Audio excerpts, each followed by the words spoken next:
Hello guys, welcome back to English literature Sutra. आज हम बात करने वाले हैं संस्कृत लिटरेचर के एक टाइमलेस मास्टरपीस पर, अभिज्ञान शकुंतलम। इस वीडियो में हम सिर्फ स्टोरी नहीं सुनेंगे बल्कि इस प्ले को एक्ट बाय एक्ट डिटेल में समझेंगे। साथ ही हम जानेंगे इस प्ले के ग्रेट राइटर कालिदास कौन थे। और आप लोगों में से बहुत सारे लोगों को ये नहीं पता होगा कि अभिज्ञान शकुंतलम को इंग्लिश में ट्रांसलेट किन्होंने किया था। और अगर आप में से किसी को पता होगा तो कमेंट करके जरूर बताएं। अर्थर डब्ल्यू राइडर, जिन्होंने इसे इंग्लिश में ट्रांसलेट करके पूरी दुनिया तक पहुंचाया। तो चलिए स्टार्ट करते हैं। इस वीडियो को मैंने 3 पार्ट में डिवाइड किया है। फर्स्ट कालिदास के बारे में समझेंगे एंड अर्थर डब्ल्यू राइडर, जिन्होंने अभिज्ञान शकुंतलम को ट्रांसलेट किया है। देन थर्ड पार्ट में हम अभिज्ञान शकुंतलम को समझेंगे। So let's start. Kalidas Sanskrit literature के सबसे महान कवि और नाटककार माने जाते हैं। उनका समय लगभग 4th to 5th century C में माना जाता है, जो गुप्ता काल था, इंग्लिश कल्चर का गोल्डन एज। कालिदास ने संस्कृत में लिखा और उनके साहित्य में प्यार, विरह मीन्स सेपरेशन, भगवानों की गहराई और प्रकृति का सुंदर चित्रण मिलता है। अभिज्ञान शकुंतलम उनका सबसे प्रसिद्ध नाटक है, जिसमें लव, डेस्टिनी, मेमोरी और फॉरगिवनेस जैसे थीम को बहुत ही ग्रेसफुली तरीके से दिखाया गया है। कालिदास की भाषा बहुत ही रिफाइन और पोएटिक है, इसलिए उन्हें अक्सर संस्कृत लिटरेचर का शेक्सपियर कहा जाता है। अर्थर विलियम राइडर एक मशहूर अमेरिकन स्कॉलर और ट्रांसलेटर थे, जिन्होंने संस्कृत लिटरेचर को वेस्टर्न दुनिया तक पहुंचाया। उनका जन्म 1877 में हुआ और वे यूनिवर्सिटी ऑफ कैलिफोर्निया बार्कली में संस्कृत और कॉम्परेटिव लिटरेचर के प्रोफेसर रहे। राइडर ने कई संस्कृत क्लासेस को सिंपल और पोएटिक इंग्लिश में ट्रांसलेट किया, जिससे वेस्टर्न रीडर्स इंडियन साहित्य को आसानी से समझ सकते हैं। अभिज्ञान शकुंतलम का उनका इंग्लिश ट्रांसलेशन बहुत पॉपुलर है, क्योंकि इसमें कालिदास के ओरिजिनल इमोशन और ब्यूटी को बनाए रखा गया है। राइडर ने कालिदास को क्लासिकल इंडियन का ग्रेटेस्ट पोएट कहा था। इस तरह अर्थर डब्ल्यू राइडर का ट्रांसलेशन ने इंडियन लिटरेचर को ग्लोबल रिकॉग्नाइजेशन दिलाने में बहुत बड़ी भूमिका निभाई है। तो चलिए अब हम लोग शुरू करते हैं अभिज्ञान शकुंतलम को। एक्ट को डिटेल में पढ़ने से पहले मैं अभिज्ञान शकुंतलम के बारे में थोड़ा सा बेसिक ओवरव्यू देना चाहूँगी। अभिज्ञान शकुंतलम, जैसा कि मैंने कहा, कालिदास द्वारा लिखा गया एक संस्कृत प्ले है, जो टोटल 7 एक्ट में डिवाइडेड किया गया है। हर एक्ट कहानी को आगे बढ़ाता है और साथ साथ कैरेक्टर के इमोशन को और गहरा करके चलता है। इस प्ले का टाइटल अभिज्ञान का मतलब होता है पहचान का चिन्ह, और यहाँ पहचान का चिन्ह यानी रिंग पूरी कहानी का सेंट्रल पॉइंट बन जाता है। ये प्ले सिर्फ एक लव स्टोरी नहीं है, बल्कि एक प्रेम, सेपरेशन, मनी, कर्स, डेस्टिनी और फॉरगिवनेस जैसे थीम्स पर बेस्ड है। अभिज्ञान शकुंतलम की कहानी किंग दुष्यंत और शकुंतला के प्रेम से शुरू होती है और अंत में मिलन और कस्म पर खत्म होती है। इस पूरे सफर में कालिदास ह्यूमन इमोशन को प्रकृति के साथ बहुत ही ब्यूटीफुली कनेक्ट करते हैं। अब जब हमें प्ले का ओवरव्यू, स्ट्रक्चर और उसके थीम्स क्लियर हो गए हैं, तो चलिए अब एक्ट 1 से स्टार्ट करते हैं और इस टाइमलेस प्ले को एक्ट बाय एक्ट डिटेल में समझते हैं। एक्ट 1 का सीन ऋषि कण्वा के आश्रम में सेट है। ये आश्रम एक पीसफुल, प्योर एंड डिसिप्लिन जगह है, जहाँ नेचर और ह्यूमन लाइफ बिल्कुल हार्मोनी में रहती हैं। कालिदास फॉरेस्ट को सिर्फ बैकग्राउंड के रूप में नहीं, बल्कि लिविंग प्रेजेंस के रूप में भी दिखाते हैं, जहाँ एनिमल्स भी शांत है और वॉयलेंस की कोई जगह ही नहीं है। तभी किंग दुष्यंत हंटिंग के लिए फॉरेस्ट आते हैं। हंटिंग यहाँ रॉयल पावर और मैस्कुलिनिटी का सिंबल है, लेकिन जैसे ही किंग दुष्यंत को पता चलता है कि आश्रम में हंटिंग मना है, तो वो तुरंत अपना बो रख देते हैं। ये सीन दिखाता है कि किंग सिर्फ पावरफुल नहीं, बल्कि डिसिप्लिन और ड्रामेटिक रूलर भी है। तभी आश्रम में शकुंतला अपनी फ्रेंड अनुसुईया और प्रियमवदा के साथ प्लांट्स को पानी दे रही होती है। कालिदास शकुंतला को नेचुरल ब्यूटी और इनोसेंस के साथ इंट्रोड्यूस करते हैं। उनकी सुंदरता आर्टिफिशियल नहीं है, वो नेचर का एक किंग उसे देखकर तुरंत अट्रैक्ट हो जाते हैं, लेकिन रिस्पेक्ट के साथ। ये अट्रैक्शन लस्ट नहीं, बल्कि प्योर एडमायरेशन है। किंग और शकुंतला एक दूसरे को देखकर ही इमोशनल कनेक्ट हो जाते हैं, like love at first sight. King को लगता है कि शकुंतला किसी रॉयल फैमिली से होगी क्योंकि उसका ग्रेस ऑर्डिनरी नहीं था। शकुंतला भी किंग को देखकर साय हो जाती है, जो उसकी इनोसेंट फेमिनिज्म को दिखाती है। कालिदास यहाँ श्रृंगार रस, इट मीन्स लव, को बहुत सॉफ्ट और ग्रेसफुली तरीके से स्टेबलाइज करते हैं। इस एक्ट में king Dushyant powerful Hunter, discipline ruler, sensitive lover के रूप में सामने आता है। वो शकुंतला को देखकर अपनी आइडेंटिटी छुपाता है, जो कि ह्यूमैनिटी और सेल्फ कंट्रोल दिखाती है। और अगर वन लाइन एग्जाम कंक्लूजन समझे तो act 1 of Abhigyan Shakuntala introduces the theme of pure love by placing the meaning of Dushyant and Shakuntala in a serene nature setting, symbolising innocent and harmony. तो अब चलते हैं एक्ट 2 में। एक्ट 2 पैलेस सेटिंग में होती है। किंग दुष्यंत फिजिकली राजमहल में होते हैं, लेकिन मेंटली वो अभी भी फॉरेस्ट और शकुंतला के ख्यालों में डूबे रहते हैं। वो अपनी राजकाज और कोर्ट ड्यूटीज पर ध्यान नहीं दे पाते हैं। म्यूजिक, आर्ट और डेली एक्टिविटीज भी उसे शकुंतला की याद दिलाते रहती थी। इस एक्ट में किंग का इनर कॉन्फ्लिक्ट दिखाया गया है। एक तरफ उसका राजा होने का धर्म और दूसरी तरफ उसका पर्सनल प्यार। उसका फ्रेंड वधु सखा, जिसे माधव्या भी कहा जाता है, कॉमिक रिलीफ के रूप में आता है और किंग के इमोशन को हल्का करने की कोशिश करता है, लेकिन किंग अपने प्यार को इग्नोर नहीं कर पाते। एक्ट 2 का फोकस एक्टिंग पर नहीं बल्कि मेंटल और इमोशनल स्ट्रक्चर पर है। कालिदास यहाँ लव को सिर्फ फिजिकल मिलन तक सीमित नहीं रखते, बल्कि उसे मेमोरी और इमेजिनेशन से जुड़ा हुआ दिखाते हैं। ये एक्ट विप्रलम्हा श्रृंगार rush, it means separation in love का सुंदर उदाहरण है और पूरे प्ले का इमोशनल डेवलपमेंट को आगे बढ़ाता है। तो चलिए एक्ट 3। एक्ट 3 में किंग दुष्यंत और शकुंतला एक दूसरे से मिलते हैं। इस एक्ट की शुरुआत ऋषि कण्वा के आश्रम में होती है। शकुंतला अपने प्यार के कारण लव सिकनेस से पीड़ित दिखाई देती है, लेकिन किंग से मिलने के बाद उसकी हालत बदल चुकी है। पौधों को पानी देना जैसे अपने डेली कामों को भूल जाती है और उसका मन हर वक्त किंग के ख्यालों पे डूबा रहता है। कालिदास यहाँ शकुंतला के इमोशनल स्टेट को नेचर के साथ जोड़कर दिखाते हैं, जहाँ नेचर भी उसके विरह की स्थिति को रिफ्लेक्ट करता है। शकुंतला की दोस्त अनुसुईया और प्रियमवदा उसकी कंडीशन को समझ जाती है और उसे सपोर्ट करती है। वो लोग शकुंतला को प्यार को गलत नहीं समझते, बल्कि ये एक्ट में फीमेल फ्रेंडशिप और इमोशनल अंडरस्टैंडिंग का एक सुंदर उदाहरण है। अनुसुईया और प्रियमवदा ही किंग दुष्यंत को शकुंतला की हालत के बारे में बताती है। जैसे किंग को शकुंतला के गहरे प्यार का एहसास होता है, किंग दुष्यंत फिर से आश्रम आते हैं। इस बार एक राजा या शिकारी के रूप में नहीं, बल्कि एक प्रेमी के रूप में। जब वो शकुंतला की कमजोरी और तकलीफ देखते हैं तो उसे अपनी जिम्मेदारी का पूरा एहसास होता है। दोनों के बीच एक इमोशनल कॉन्वर्सेशन होती है, जिससे उसका प्यार और मैच्योर अंडरस्टैंडिंग और गहरी हो जाती है। किंग शकुंतला को अपने प्यार का विश्वास देता है और अपनी पत्नी के रूप में स्वीकार कर लेता है। इस एक्ट का सबसे महत्वपूर्ण मूवमेंट गंधर्व विवाह है। गंधर्व विवाह मीन्स लव मैरिज। यहाँ एक ऐसी विवाह होती है जो बिना किसी धार्मिक विधि, रिश्ते या सामाजिक अनुमति की होती है। सिर्फ किंग दुष्यंत और शकुंतला की परस्पर सहमति और प्रेम इस विवाह का आधार बनते हैं। कालिदास इसके जरिए ये दिखाते हैं कि सच्चा प्यार अपने आप में ही पवित्र होता है और उसे बाहरी रिचुअल्स की जरूरत नहीं होती। विवाह के बाद किंग दुष्यंत शकुंतला को एक रिंग अभिज्ञान देते हैं। ये रिंग उसके विवाह और प्यार की पहचान का प्रतीक होता है और साथ ही फ्यूचर के लिए एक प्रूफ ऑफ आइडेंटिटी भी।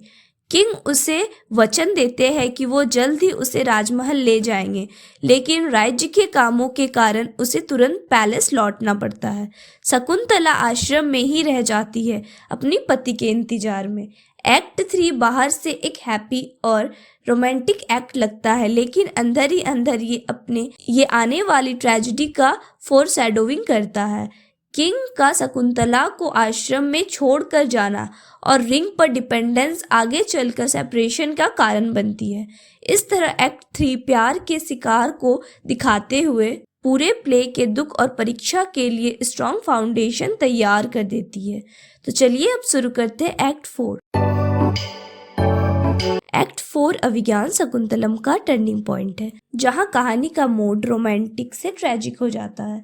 इस एक्ट में प्यार के साथ साथ ड्रामा, नेग्लेंसीज और फेथ जैसे थीम सामने आते हैं। एक्ट की शुरुआत ऋषि कण्वा के आश्रम में होती है। ऋषि कण्वा तपस्या के लिए बाहर गए हुए होते हैं और शकुंतला अपने पति किंग दुष्यंत के विचारों में इतनी खोई हुई रहती है कि अपनी जिम्मेदारियों पर ध्यान नहीं दे पाती। उसका मन बार बार किंग की यादों में उलझा रहता है, जो उसके गहरे प्यार को दर्शाती है। इसी दौरान ऋषि दुर्वासा, जो अपने गुस्से और तीखे स्वभाव के लिए प्रसिद्ध है, आश्रम आते हैं। शकुंतला उन्हें देखकर भी उनका प्रॉपर स्वागत नहीं करती, क्योंकि वो अपने ख्यालों में डूबी होती है। इस अपमान से क्रोधित होकर ऋषि दुर्वासा शकुंतला को एक श्राप देते हैं कि जिसे वो इतना शिद्दत से याद कर रही है, वो उसे भूल जाएगा। ये श्राप शकुंतला के लिए बहुत बड़ा झटका होता है और पूरी कहानी को एक नया मोड़ देता है। बाद में शकुंतला की दोस्त अनुसुईया और प्रियंवदा दुर्वासा से विनती करती है और उन्हें श्राप को थोड़ा सॉफ्टन करने के लिए मनाती है। तब ऋषि दुर्वासा ये स्पष्ट करते हैं कि श्राप पूरी तरह से वापस नहीं लिया जा सकता, लेकिन अगर शकुंतला अपने पति को कोई पहचान की चिन्ह दिखाएगी तो किंग दुष्यंत की यादें लौट सकती है। ये बात रिंग के फ्यूचर इंपॉर्टेंस को और ज्यादा गहरा बना देती है। इस एक्ट का दूसरा महत्वपूर्ण हिस्सा है ऋषि कण्वा का रिटर्न। कण्वा अपनी तपस्या से लौटकर शकुंतला के विवाह के बारे में जानता है। ऋषि कण्वा विवाह को स्वीकार कर लेते हैं और शकुंतला को पिता की तरह आशीर्वाद देते हैं। ऋषि कण्वा का व्यवहार शांत, समझदार और करुणा से भरा हुआ होता है। वो शकुंतला को सिखाते हैं कि पत्नी का धर्म उसके पति के घर जाना है और अपने कर्तव्य को निभाना है। एक्ट 4 का अंत विदाई, इट मीन्स फेयरवेल सीन से होता है, जो पूरे नाटक का एक बहुत इमोशनल मोमेंट है। शकुंतला अपने आश्रम, अपने दोस्त और अपने मासूम जिंदगी से विदा लेती है। प्रकृति भी जैसे उसके दुख को महसूस करती है। शकुंतला अपनी पति के घर जाने के लिए निकल पड़ती है, अपने साथ उम्मीद और विश्वास को लेकर, बिना ये जाने कि आगे चलकर उसे कितनी पीड़ा और परीक्षा देनी होगी। इस तरह एक्ट 4 प्यार को फेथ की कठोर परीक्षा के लिए तैयार करता है और प्ले के ट्रेजिक फेज से शुरू करता है। तो चलिए अब शुरू करते हैं एक्ट 5। एक्ट 5 अभिज्ञान शकुंतला का सबसे दर्दनाक और ट्रेजिक एक्ट है, जहां प्यार, विश्वास और पहचान एक साथ टूटते हुए नजर आती है। इस एक्ट में शकुंतला की परीक्षा होती है और उस सब्र, गरिमा और मौन सबसे ज्यादा उभर कर सामने आता है। एक्ट की शुरुआत किंग दुष्यंत के राज दरबार में होती है। किंग अपने राज्य के कामों में व्यस्त दिखाए गए हैं और उनकी स्मृति मीन्स यादों पर ऋषि दुर्वासा का श्राप का पूरा प्रभाव होता है। इसी दौरान शकुंतला, जो अब गर्भवती इट मीन्स प्रेग्नेंट होती है, ऋषि कण्वा के आशीर्वाद के साथ राजमहल पहुंचती है। उसके साथ कुछ ऋषि और तपस्वी होते हैं जो उसे सुरक्षा और सम्मान के साथ लाते हैं। शकुंतला पूरी आस और विश्वास के साथ अपने पति के सामने आती है, लेकिन जैसे ही वो किंग दुष्यंत के सामने आती है, किंग उसे पहचानने से इनकार कर देते हैं। शकुंतला अपने रिश्ते और अपने पहचान साबित करने की कोशिश करती है, लेकिन सबसे बड़ा झटका तब जब उसे पता चलता है कि रिंग, जो उसके प्यार और विवाह का सबूत था, रास्ते में कहीं खो चुकी है। रिंग के बिना शकुंतला के पास अपना विवाह का कोई भी प्रमाण नहीं था। राज दरबार के लोग और किंग उसकी बातों पर विश्वास नहीं करते, जो उसकी स्थिति को और ज्यादा पीड़ादायक बनाता है। किंग दुष्यंत का व्यवहार कठोर और न्यायप्रिय दिखाया गया है। वो कहते हैं कि बिना प्रमाण के वो किसी को अपनी पत्नी के रूप में नहीं स्वीकार कर सकते हैं। यहाँ कालिदास एक तरफ राजा का धर्म दिखाते हैं तो दूसरी तरफ एक नारी की बेबसी और सामाजिक असुरक्षा को उभारते हैं। शकुंतला इतनी बड़ी अपमान और पीड़ा के बाद भी अपनी मर्यादा नहीं तोड़ी। वो ज्यादा बहस या चिल्ला चिल्ला कर अपना दर्द व्यक्त नहीं करती, बल्कि शांत और डिग्निफाइड रहकर अपनी बात रखती है। जब शकुंतला का अपमान और अस्वीकार अपने सीमा पर पहुंच जाता है, तब एक देवी शक्ति, इट मीन सेलेस्टियल पावर, उसे राज दरबार से उठाकर ले जाती है। ये इशारा करता है कि शकुंतला का दुख सिर्फ की दैविक न्याय का विषय है। शकुंतला का इस तरह से चले जाना एक्ट 5 को और भी अधिक ट्रेजिक बना देता है और किंग दुष्यंत को अनजाने में एक बड़ी गलती का भार दे देता है। इस तरह एक्ट 5 प्यार का विच्छेद, पहचान के संकट और नारी का संघर्ष के गरिमा से दर्शाता है। ये एक्ट पूरा नाटक का इमोशनल लोएस्ट पॉइंट है, जहां ऑडियंस शकुंतला के दुख के साथ खुद को गहरे रूप से जोड़ लेती है। अब चलते हैं एक्ट 6 में। एक्ट 6 अभिज्ञान शकुंतलम का इमोशनल टर्निंग पॉइंट है, जहां कहानी धीरे धीरे ट्रेजेडी से रियलाइजेशन और रिपेंडेंस की तरफ बढ़ती है। इस एक्ट में कालिदास मेमोरी, गिल्ट और फेथ के थीम्स को बहुत गहराई से एक्सप्लोर करते हैं। एक्ट की शुरुआत किंग दुष्यंत के राजमहल से होती है, लेकिन उसके मन में एक अजीब सी बेचैनी और खालीपन है, जिसके कारण उसे खुद भी पूरी तरह समझ नहीं आता। इसी दौरान एक मछुआरा राज दरबार में लाया जाता है। मछली के पेट से एक रिंग मिली होती है। किंग जैसे ही उस रिंग को देखता है, उस पर लगा हुआ शेप टूट जाता है और सारी यादें अचानक लौट आती है। शकुंतला, उसका प्रेम, उसका गंधर्व विवाह और शकुंतला का राज दरबार में अपमान। मेमोरी के वापस आते ही किंग दुष्यंत पर गिल्ट और पश्चाताप का भार टूट पड़ता है। उसे अपनी गलती का गहरा एहसास होता है और वो अपने व्यवहार पर शर्मिंदा महसूस करता है। रिंग मिलने के बाद किंग को ये स्पष्ट हो जाता है कि शकुंतला निर्दोष थी और उसका अपमान फेट और कर्ज का परिणाम था, ना कि शकुंतला की कोई गलती। किंग अपने आप को दोषी मानता है और अपने राज्य, अपनी शक्ति और अपने न्याय पर भी सवाल उठाने लगता है। कालिदास यहाँ किंग को एक कठोर राजा नहीं, बल्कि एक पीड़ित और पश्चातापी इंसान के रूप में दिखाते हैं। इस एक्ट में किंग दुष्यंत का कैरेक्टर ट्रांसफॉर्मेशन सबसे ज्यादा स्पष्ट होता है। जो राजा एक्ट 5 में सिर्फ प्रमाण और न्याय की बात कर रहा था, वो अब भावुक और करुणा से भरा हुआ नजर आता है। शकुंतला की याद उसके लिए एक दर्द बन जाती है और वो उसके बिना अपनी जिंदगी अधूरी महसूस करती है। कालिदास यहाँ ये भी दिखाते हैं कि मेमोरी सिर्फ यादें नहीं, जिम्मेदारी भी वापस लाती है। एक्ट 6 का एक महत्वपूर्ण पहलू ये है कि किंग को तुरंत शकुंतला नहीं मिलती। ये एक्ट ऑडियंस के लिए भी इमोशनल पॉज का काम करती है। करुणा रश सबसे ज्यादा उभर कर आता है। इस तरह एक्ट 6 की कहानी को ट्रेजिक रिजेक्शन से आगे इनर अवेकनेस और मोरल रियलाइजेशन तक पहुंचाता है। ये एक्ट फाइनल रियूनियन के लिए इमोशनल ग्राउंड वर्क तैयार करता है और ये बताता है कि सच्चा प्यार सिर्फ मिलन से नहीं, पश्चाताप गुजर कर ही पूरा होता है। अब चलते हैं एक्ट 7 में। इस एक्ट में शकुंतला पूरे नाटक के इमोशन थ्रेड्स को एक साथ जोड़ देती है। एक्ट की शुरुआत एक डिवाइन और सेलेस्टियल सेटिंग में होती है। किंग दुष्यंत कामों के सिलसिले में इंद्रा के स्वरलोक पहुंचता है, जहां वो राक्षसों के विरुद्ध युद्ध में इंद्र की मदद करता है। ये दिखाता है कि किंग सिर्फ एक पश्चातापी प्रेमी ही नहीं, बल्कि अपने क्षत्रिय धर्म का पालन करने वाला वीर राजा भी है। युद्ध के बाद ऋषि मरीचि के आश्रम पहुंचता है, जो स्वर्ग और पृथ्वी के बीच स्थित है।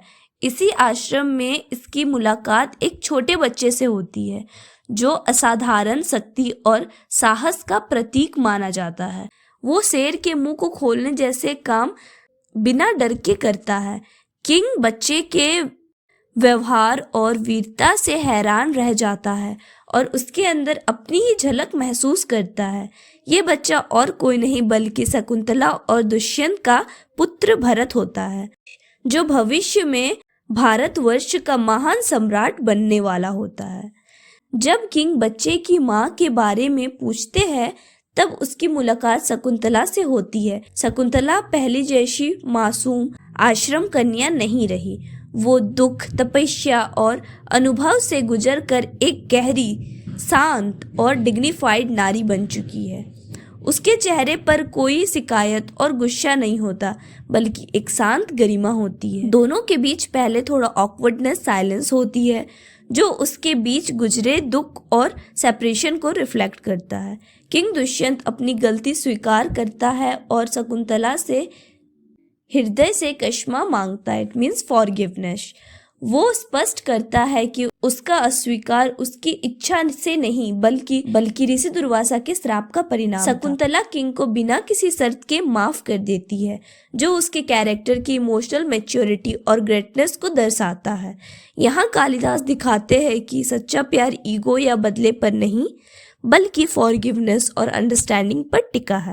इस एक्ट में ऋषि मरीच और दैवी शक्ति भी किंग और शकुंतला के मिलन को स्वीकार करती है, जिससे ये स्पष्ट हो जाता है कि ये रियूनियन सिर्फ व्यक्तिगत नहीं बल्कि कॉस्मिक और डेस्टिनी भी है। भरत को अपने पिता के रूप में स्वीकार करना और शकुंतला का पत्नी के रूप में सम्मान मिलना पूरा नाटक का एक कंप्लीट क्लोजर देता है।